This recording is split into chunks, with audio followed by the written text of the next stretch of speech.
मिठा मुखे मजबूर करे थी न हाणे दूर करे मिंठ मंजूर मोटी वरी महबूबा महबूबा मिठा मुखे मजबूर करे थी न हाणे दूर करे मिंठ मंजूर मोटी वरी महबूबा महबूबा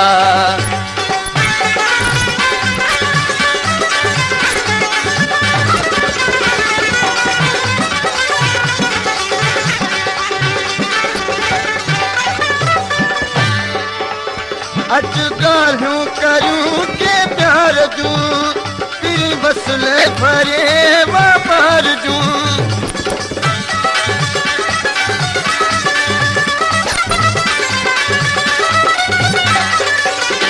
अज गाल्हियूं करियूं के प्यार जूं तेरी वसले भरे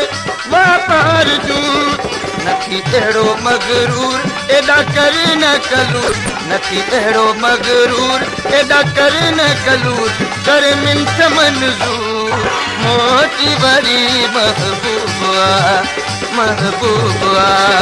मिठा मुखे मजबूर करे थी ॾेराणे दूर कर मिंठ मंजूर मोटी वरी महबूबा महबूबा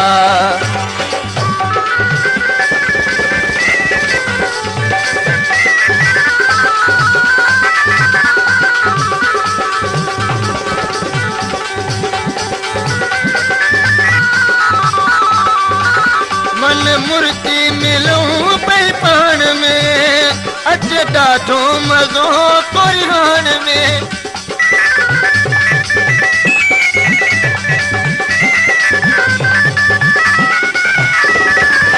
मन मूर्ति मिलूं पई पाण में अचे ॾाढो मज़ो कुरिहान में थियन परे सारा सूर वरी थिया मसरूर थियन परे सारा सूर वरी थिया मसरूर कर मिंठ मंजूर मोती वरी महबूबा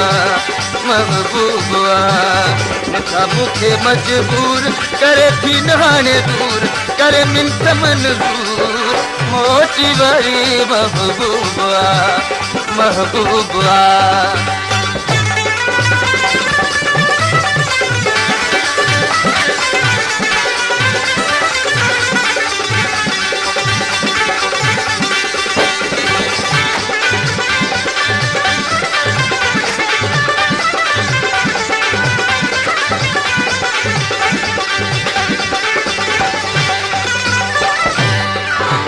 तुझी नित नित निहारिया राह पई करता हूँ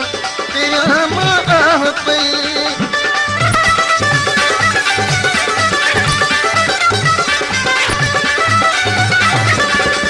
तुझी नित नित निहारिया राह पई करता हूँ भया माह पई तेरी तुझा पवनपुर कई चाहत आया चूर तेरी तुझा पवनपुर कई चाहत आया चूर अरे मिंठ मंजूर मोती वरी महबूबा महबूबा मिठा मुखे मजबूर करे थी न हाणे दूर करे मिंठ मंजूर मोती वरी महबूबा महबूबा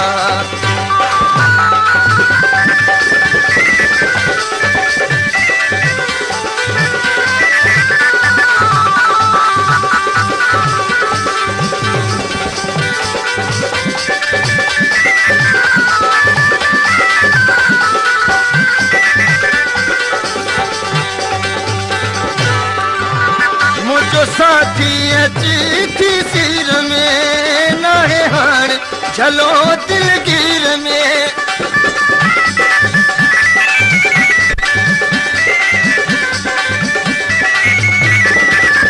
मुझो साथी अची थी सिर में नाहे हाण झलो दिलगीर में मिठा तो फांसा मिठा तो खां सवा मूर नाहे हीने जो हुजूर मिठा तो खां सवा मूर नाहे हीने जो हुजूर करे मिंथ मंज़ूर मोती वरी महबूबा महबूबा मिठा मुखे मजबूर करे थी नाने दूर करे मिंथ मंज़ूर मोती वरी महबूबा है महबूबा